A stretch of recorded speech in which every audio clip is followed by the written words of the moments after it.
오늘 말씀의 제목은 서로 용서하라는 말씀입니다. 이 서로 용서하라는 이 말씀의 제목을 가지고 묵상하는 중에 제게 이런 질문이 던져졌습니다. 용서가 과연 가능할까요? 만약에 조두순 씨 같은 그런 흉악범이 눈에 넣어도 아프지 않을 내 딸을 성폭행하였다면, 그래서 내 딸이 막 창자가 흘러나올 정도로 그런 성폭행을 당하였다면, 또 정신적인 그 충격은 물론이고 신체적으로 이제 정상적인 이뇨나 성생활이 불가능하다는 그런 진단을 받게 된다면 과연 용서가 될 수 있을까요? 솔직히 자신이 없습니다. 그리고 내가 마치 그 입장이 된 것처럼 그 사람에 대한 강한 분노와 증오심을 가지게 됩니다. 물론 우리 중에 그 정도의 험한 일을 당한 분은 없으실 것입니다. 그러나 적어도 누군가 나를 해하려 하고 모욕을 주고 기분을 상하게 할 때에는 어쩌면 그것 이상으로 분노와 증오심을 느낄 때가 있지 않았습니까? 그때 그 감정을 어떻게 해결해야 할까요? 하나님은 이럴 때 우리에게 무엇이라고 말씀하고 있을까요? 우리는 이미 그 답을 알고 있습니다. 용서해라, 원수를 사랑해라, 70번씩 7번까지라도 용서하라.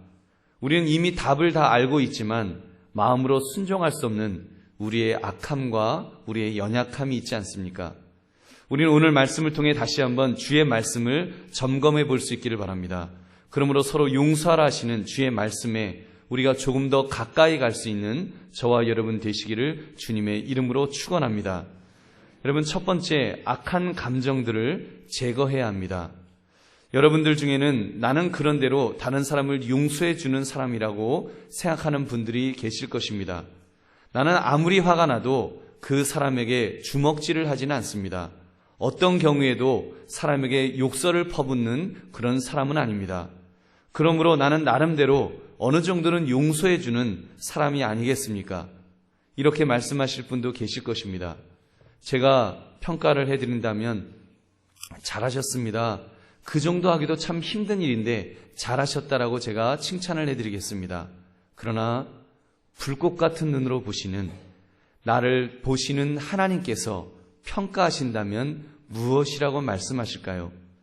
우리가 31절의 말씀을 통해 자신의 마음속 깊은 곳에 어떤 것이 있는가를 한번 점검해 볼 수 있기를 원합니다.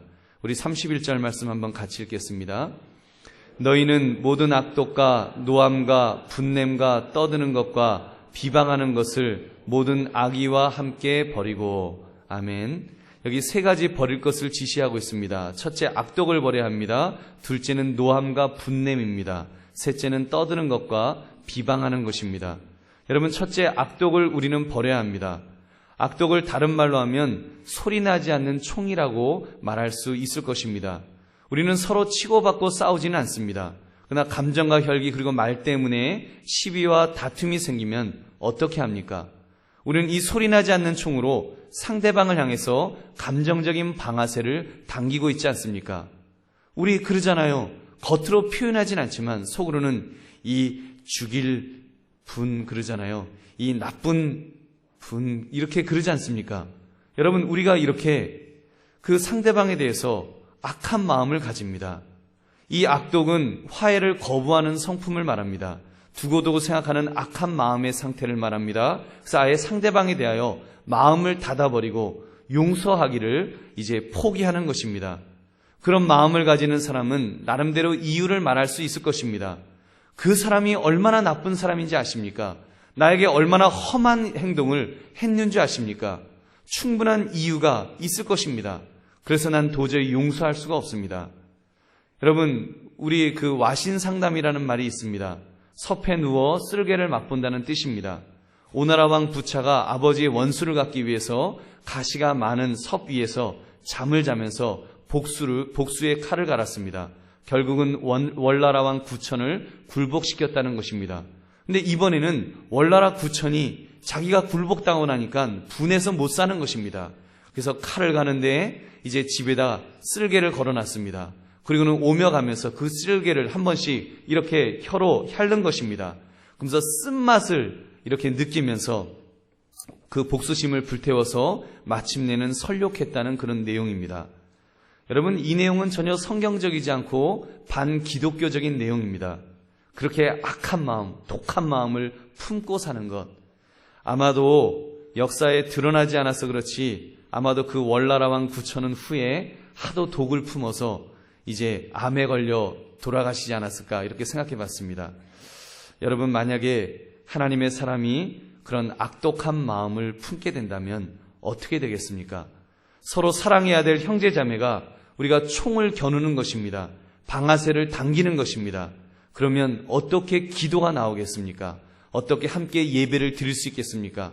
한마디로 어떻게 신앙생활을 건강하게 할 수 있겠느냐는 것입니다. 그래서 예수님께서는 마태복음 5장 23절, 24절에서 이렇게 말씀하였습니다. 우리 함께 읽겠습니다.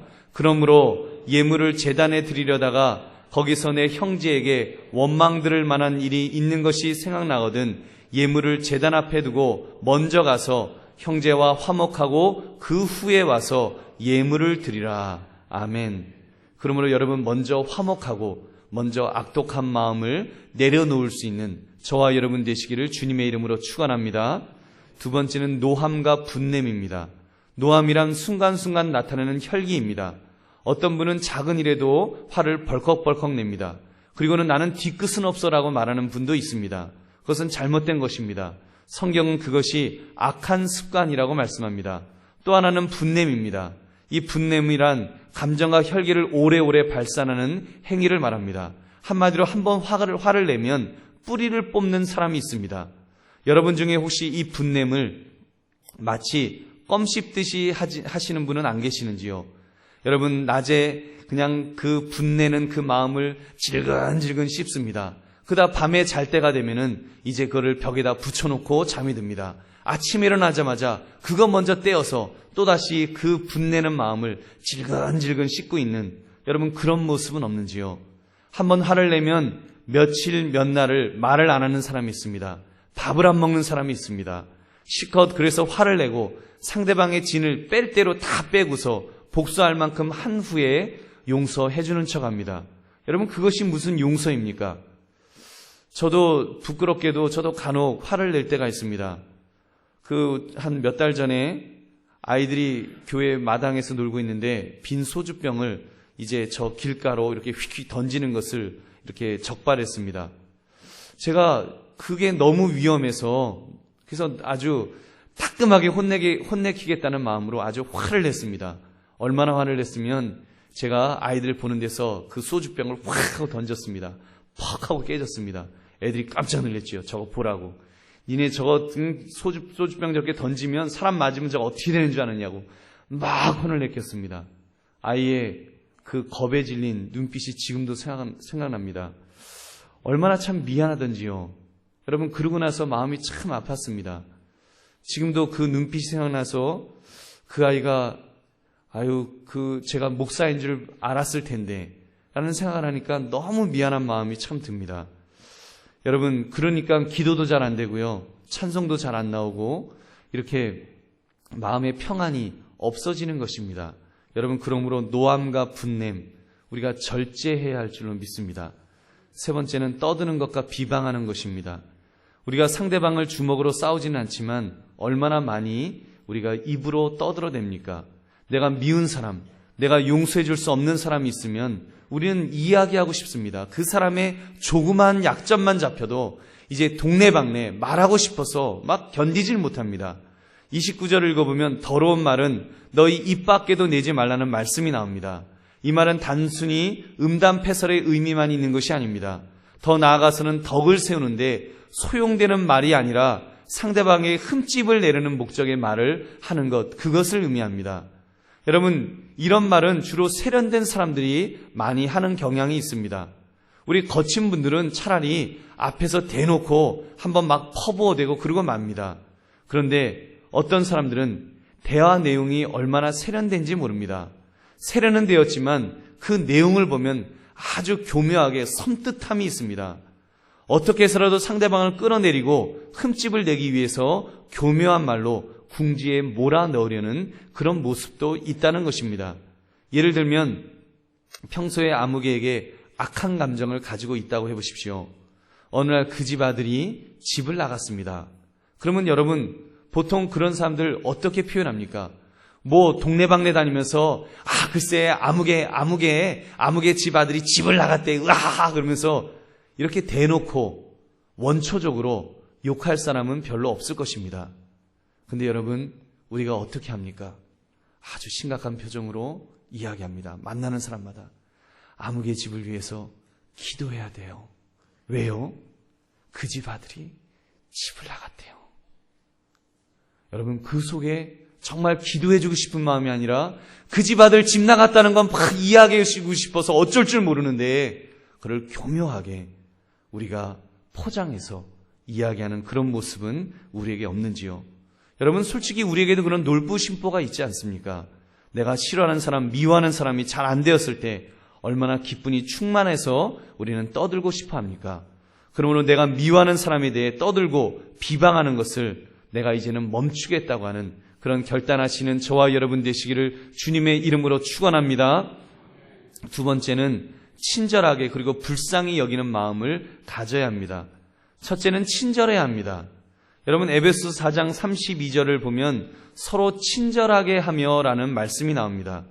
구성경에는 서로 인자하게 하며라고 번역되었는데 여러분, 이번 번역이 서로 친절하게 하며가 좀 더 이렇게 잘 적용되는, 잘 번역되었다고 생각합니다. 공동번역에도 보면 서로 너그럽고 따뜻하게 대해주며라고 이렇게 번역되어 있습니다. 이 친절은 크레스토스라는 단어인데 온화한, 유쾌한, 친절한, 선한이라는 뜻을 가지고 있습니다. 여러분, 서로 용서하기 위해서는 일단 친절해야 합니다. 친절이 어떤 모습입니까? 일단 마주치면 반갑게 안녕하세요 하고 이렇게 안부를 묻고 눈을 마주치며 환영해 주는 것입니다. 여러분, 우리 원수지간에 있는 사람 어쩌다가 외나무 다리에서 딱 만났습니다. 근데 더군다나 거기에 다른 성도님들이 같이 있어요. 그러면 차마 아래 위로 째려보고 가지 못하고 인사를 합니다. 어떻게 인사합니까? 안녕하세요. 이러면서 인사를 합니다. 눈도 마주치지 않습니다. 속으로는 그러죠. 자빠져도 코가 깨질 뿐. 이러면서 여러분, 그런 마음으로 우리가 이렇게 인사하는 그런 모습은 없는지요? 여러분, 그것이 얼마나 나쁩니까? 우리가 그렇게 친절하게 대해주지 못하면 그것을 어떻게 우리가 하나님의 사랑이라고 말할 수 있겠습니까? 내가 좋아하는 사람, 사랑하는 사람에게 누가 친절하게 못하겠습니까? 여러분, 하나님은 그런 사랑에 대해서 그거 불신자도 할 수 있다, 이렇게 말씀하셨습니다. 진짜 신자는 어떤 사람입니까?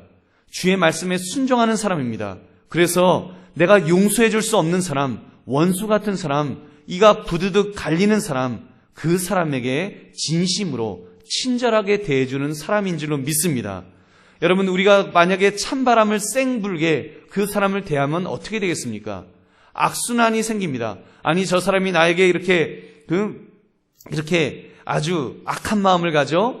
그러면 더 그 관계가 악화될 것입니다.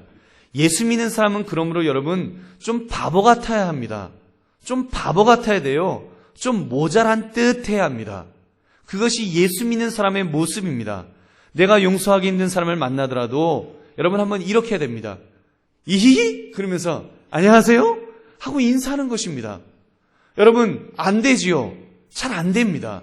그러나 적어도 우리가 하나님 앞에서 그러는 거예요. 하나님, 나 바보예요. 나 모자라는 사람이에요. 그리고는 한번 속으로 이히 하고 웃고 그리고 안녕하세요 하고 인사하면 여러분 거기서 변화가 나타날 줄은 믿습니다. 처음에는 그 상대방이 이럴 거예요. 미쳤나? 두 번째는 실성했나?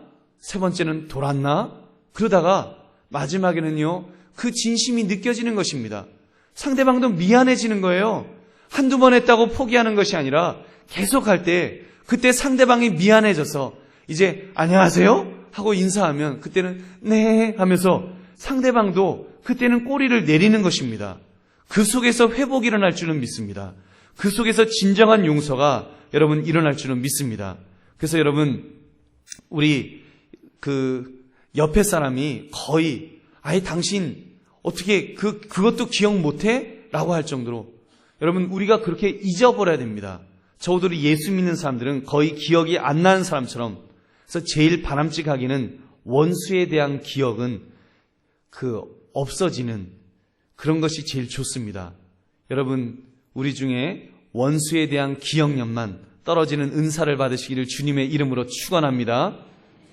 그러면 웃는 얼굴에 침 못 뱉는다고 이렇게 변화될 것입니다. 여러분, 친절 이야기가 나와서 잠깐 옆길로 새겠습니다. 원수뿐만 아니라 우리 일반 성도들에게도 특별히 초신자들에게 친절하십시오. 가급적이면 긍정적인 이야기 하시고 칭찬하는 이야기, 격려해주는 이야기 하십시오. 내가 모르는 사람이다 싶으면 친절하게 대해야 합니다. 우리 모르는 사람이다 싶으면 교회 안에서 서로 만나는데도 인사도 안 하는 분도 있습니다. 근데 여러분, 우리는요, 웃지 않으면 얼굴이 험상궂습니다. 여러분, 그거 아십니까? 우리 한국 사람은요, 웃지 않으면 화내는 것 같아요. 근데 웃으면 천사 같습니다. 그래서 여러분, 나는 그냥 모르는 사람이니까 나는 웃지 않아. 그리고는 쓱 지나가는데 상대방은 저 사람 나한테 화내나? 저 사람 나한테 나 무시하나? 이렇게 느껴지는 거예요. 그러면 처음 교회 나온 사람이 교회 왔다가 나는 아무 생각 없이 쓱 지나갔는데 교회가 사랑이 없다. 교회가 너무 막 쌩쌩 바람이 분다. 그러면 여러분, 그 사람이 실족하는 것입니다.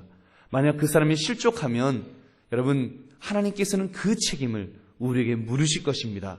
그러므로 모르는 사람, 잘 모르는 사람이라도 그 사람에게 친절하게 인사하십시오. 여러분, 여러분의 얼굴이 미소가 100만 불짜리 미소라는 거 여러분 아십니까? 처음에요, 여러분, 제가 앞에 서면은 굉장히 살벌합니다.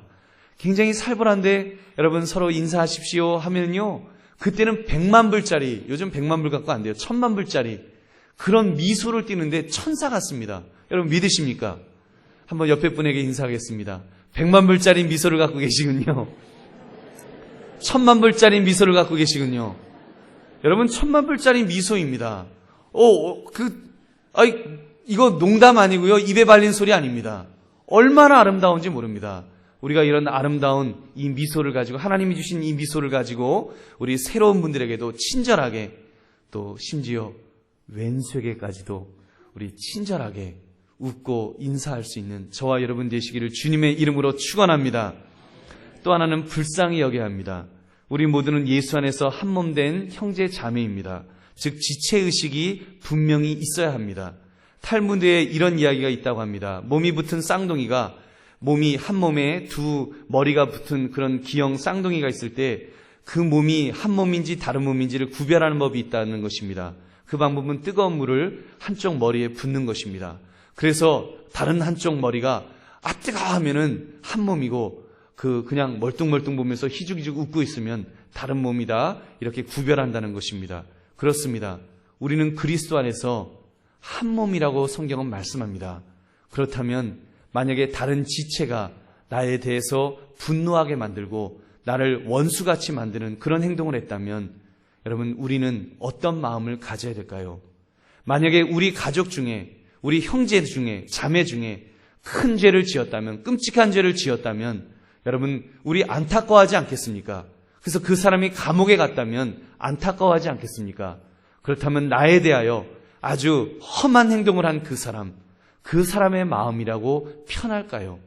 여러분, 우리가 적어도 그 사람을 위해서 용서해 줄 수 있는 마음을 가져야 됩니다.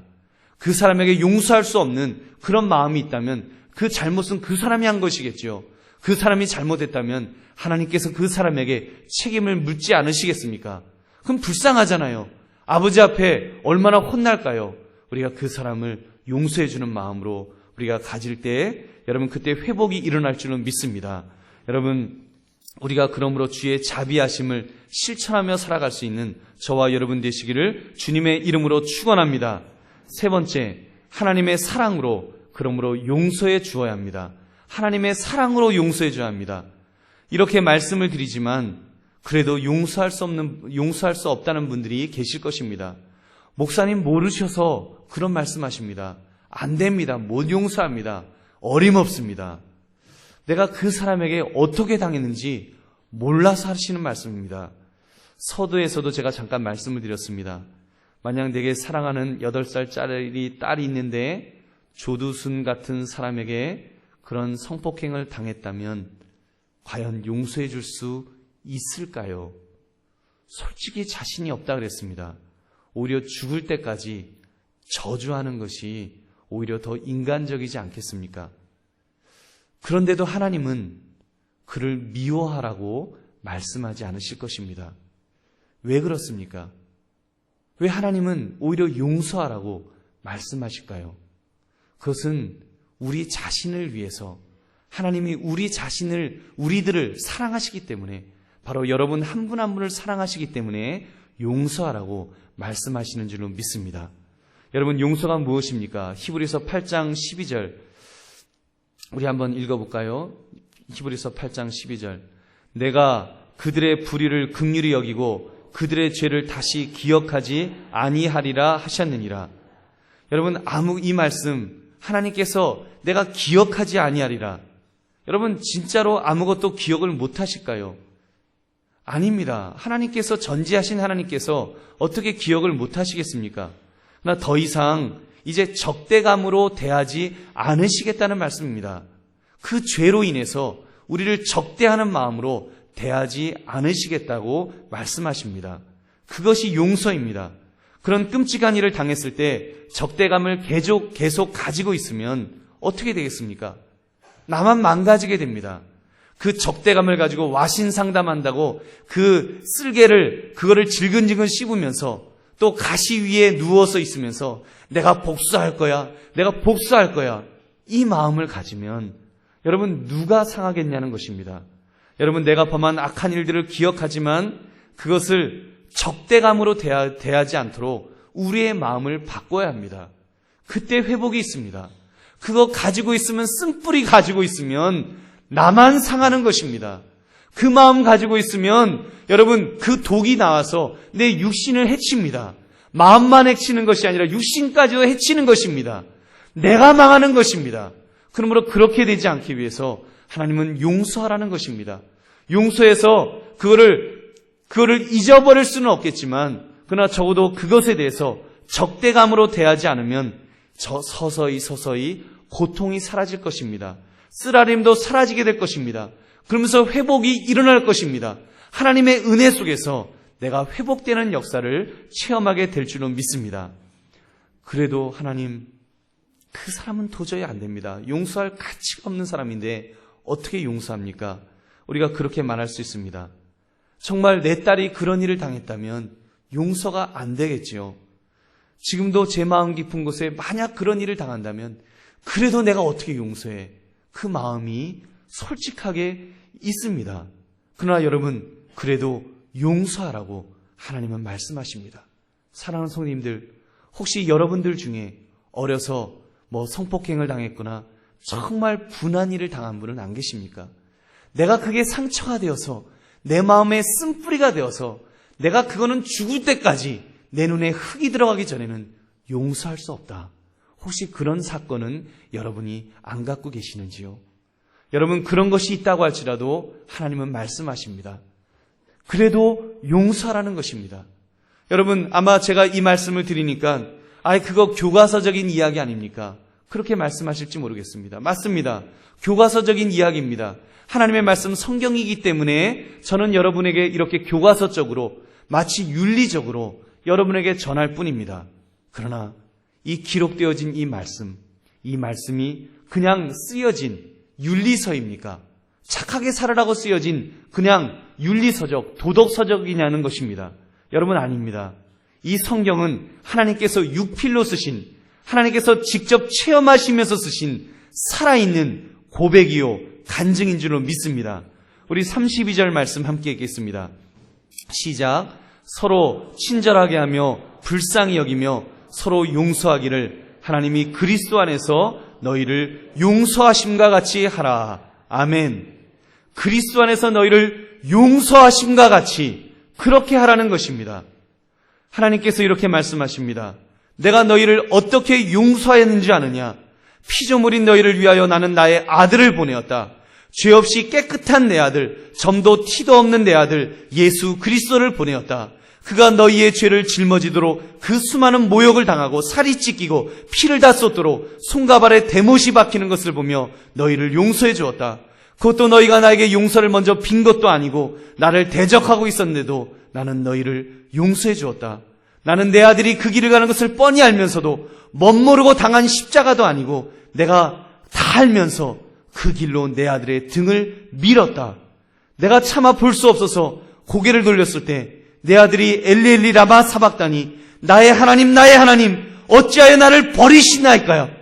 그 소리를 그 절규를 다 들으면서 내가 너희를 용서하였다. 그렇게까지 나는 너희를 용서해 주었다. 여러분, 이것이 하나님께서 우리에게 하시는 말씀입니다. 어쩌면 조두순에게 당한 그것보다 더 끔찍한 사건을 당하신 하나님께서 그것도 친히 당신께서 스스로 당하시면서 우리에게 말씀하시는 것입니다. 사랑하라는 것입니다. 용서해 주라는 것입니다. 우리는 1만 달란트 빚진 자라는 것입니다. 내 몸을 다 팔아도 내 자녀와 철을 다 팔아도 도저히 갚을 수 없는 어마어마한 빚이 있었는데 그것을 탕감받았습니다.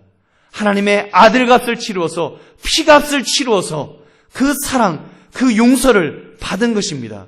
그 하나님께서 말씀하십니다. 서로 용서하기를 그리스도 안에서 너희를 용서하심과 같이 하라. 그리스도 안에서, 예수 그리스도 안에서 내가 너희를 용서하심과 같이 그렇게 용서하라고 말씀하십니다. 이것은 주님의 명령입니다. 그런데 우리는 씩씩거립니다. 저 사람이 내게 100데나리온의 빚을 졌는데 그 빚이 얼마나 큽니까? 나 그거를 갚지 않습니다. 나 용서 못합니다. 100데나리온의 빚 때문에 도저히 용서할 수 없다라고 우리는 말하고 있는 어리석은 모습은 없는지요? 사랑하는 성님들, 여러분은 용서가 대단히 힘들다고 말할지 모르겠습니다. 용서가 대단히 힘듭니다. 누군가를 용서해 주는 거 어떻게 용서합니까? 용서가 안 되지요. 용서하기 참 힘듭니다. 그러나 우리는 예수 믿는 사람들입니다. 우리는 하나님의 자녀입니다. 우리는 하나님의 자녀입니다. 하나님의 자녀가 용서하지 않고 사는 것은 더 힘듭니다. 우린 그거를 알아야 합니다. 용서하지 않고 사는 것, 하나님의 사람이, 성령의 사람이 용서하지 않고 독을 품고 있다면 어떻게 되겠습니까? 내가 감정적으로 누군가를 용서해 주지 못하고 악한 마음을 품고 있을 때 누가 가장 괴로울까요? 상대방이 괴로울까요? 아니에요. 상대방은 알지도 못합니다. 다리 쭉 뻗고 잘 것입니다. 그러면 누가 제일 괴롭겠습니까? 여러분, 내가 제일 괴롭다 그랬어요. 그러나 나도 괴롭지만 하나님께서 더 마음 아파하십니다. 30절의 말씀입니다. 우리 함께 읽겠습니다. 하나님의 성령을 근심하게 하지 말라. 그 안에서 너희가 구원의 날까지 인치심을 받았느니라. 여러분, 하나님께서 우리를 피값주고 샀습니다. 인치셨습니다. 우리를 하나님의 자녀로 인치셨는데 하나님의 자녀가 악한 마음을 품고 그 분냄을 가지고 증오심을 가지고 악을 품고 있으면 성령께서 근심하신다는 것입니다. 여러분, 성경이 우리 자신에 대해서 무엇이라고 말씀합니까? 고린도전서 3장 16절을 보니까 너희는 너희가 하나님의 성전인 것과 하나님의 성령이 너희 안에 계시는 것을 알지 못하느냐. 우리는 하나님의 성전입니다. 여러분, 우리 안에는 성령님이 계십니다. 성령님이 거주하십니다. 어디에 거주하실까요? 여러분, 창자 속에 거주하실까요? 위 속에 거주하실까요? 좀 지저분하니까 여자분들처럼 자궁에 거하실까요? 그런 것 아니지 않습니까? 성령님은 우리의 생각 속에 거하십니다. 여러분, 우리의 생각 속에, 우리의 마음 속에 성령께서 거하시는 것입니다. 그런데 만약 우리의 생각이 누군가를 향해서 분노하고 쓴뿌리를 가지고 증오심을 가지고 독을 품어내고 있다면 그 생각 속에, 그 마음 속에 어떻게 성령께서 거주하실 수가 있겠습니까? 여러분, 절대로 그럴 수 없습니다. 성령은 자비의 영이십니다. 성령은 성결의 영이십니다. 성령은 용서의 영이십니다. 사랑의 영이십니다. 그러므로 우리가 용서하고 자비를 베풀고 사랑하기를 원하십니다. 그리고 사랑할 수 없는 자, 용서할 수 없는 자를 용서할 수 있도록 우리에게 힘을 주실 것입니다. 우리는 그 믿음 가지고 성령님을 의지해야 됩니다. 성령님, 내가 용서할 수 없습니다. 내가 도저히 용서할 수 없습니다. 난 명령하시기에 순종하기를 원합니다. 여러분, 적어도 순종하겠다고 하는 이 마음부터 가집시다. 순종하겠다는 마음 가지면 하나님 할 수 없습니다가 아니라 하나님 순종하겠습니다. 정말 나 화나지만, 정말 나 안 되지만, 그러나 이 말씀 앞에 순종하겠습니다. 우리가 순종하겠다고 고백할 때 성령께서 우리의 마음에 넉넉한 마음을 주실 줄로 믿습니다. 그러므로 여러분, 오늘 말씀을 맺습니다. 안 된다고 말하지 맙시다. 여러분, 안 된다고 말하지 맙시다. 용서할 수 없다고 말하지 맙시다. 용서하는 것이 힘들다고 말하지 맙시다. 여러분, 그 용서하기 힘들지만 용서 안 하기는 사실 더 힘듭니다. 차라리 용서해버리면 성령께서 우리에게 평안을 주시고 기쁨을 주시고 감사를 주셔서 여러분, 우리의 삶이 얼마나 평안하겠습니까? 얼마나 풍성해지겠습니까? 하나님의 사람인데, 예수 그리스도께서 피값주고 사신 사람인데 우리가 용서하지 못하면, 그래서 악한 마음을 독을 품고 있으면 그것이 더 힘들지 않겠습니까? 더 어렵지 않겠습니까? 더 괴롭지 않겠습니까? 그렇게 살기를 하나님이 원하시겠습니까? 그렇게 사는 것이 내게 행복이 있겠습니까? 그러므로 이제는 여러분, 성령님을 근심하게 하지 맙시다. 성령님을 근심하게 하면 성령님이 떠나십니다. 그리고 우리는 악한 감정의 감옥 속에 살게 될 것입니다. 사단의 감옥에 갇혀서 지옥 생활을 하게 될 것입니다. 여러분, 그렇게 살기를 원하는 분들 한 분도 없지 않습니까? 여러분, 주께서 용서하라, 서로 용서하라 하시는 말씀, 그 원수를 사랑하기 때문에 하나님께서 말씀하시는 것 아닙니다. 하나님 그렇게 잔인한 하나님이라고 생각하지 않습니다. 만약에 조두순 같은 사람, 그런 사람에게 당한 사람이 있다면 용서하세요. 하나님이 용서해라. 그 사람 불쌍하다, 용서해라. 그냥 그렇게 말씀하시는 그런 잔인한 하나님이라고 저는 이해하지 않습니다. 하나님은 사랑의 하나님이십니다. 하나님은 나를 사랑하십니다. 하나님은 여러분을 사랑하십니다. 여러분이 증오 속에 괴로워하고 아픈 상처 속에 괴로워하는 그것을 불쌍히 여기십니다. 하나님이 사랑하셔서 예수 그리스도의 사랑으로 이제 그것이 씻겨지기를 원합니다. 예수의 보혈로 씻겨지기를 원합니다. 여러분, 그 아픈 마음, 그 원수 같은 그 사람에 대한 마음, 이제 예수 그리스도의 십자가 아래에 내려놓읍시다. 그리고 예수의 보혈로 씻어달라고 기도합시다. 성령님께서 내 마음을 변화시켜 달라고 우리가 기도합시다. 우리 다른 건 못해도 하나님, 내가 순종하겠습니다. 하나님, 내가 그냥 순종하겠습니다.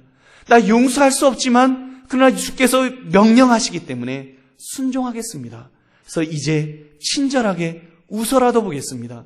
그를 불쌍히 여기는 마음을 한번 가져보려고 노력이라도 하겠습니다. 우리가 그렇게 할 때 성령께서 우리의 마음을 변화시켜 주실 줄로 믿습니다. 우리가 그 속에서 회복을 경험하고 화해를 경험하고 풍성한 하나님의 은혜를 경험하며 살아가시는 저와 여러분 되시기를 다시 한번 주님의 이름으로 축원합니다. 우리 함께 통성으로 기도하겠습니다. 여러분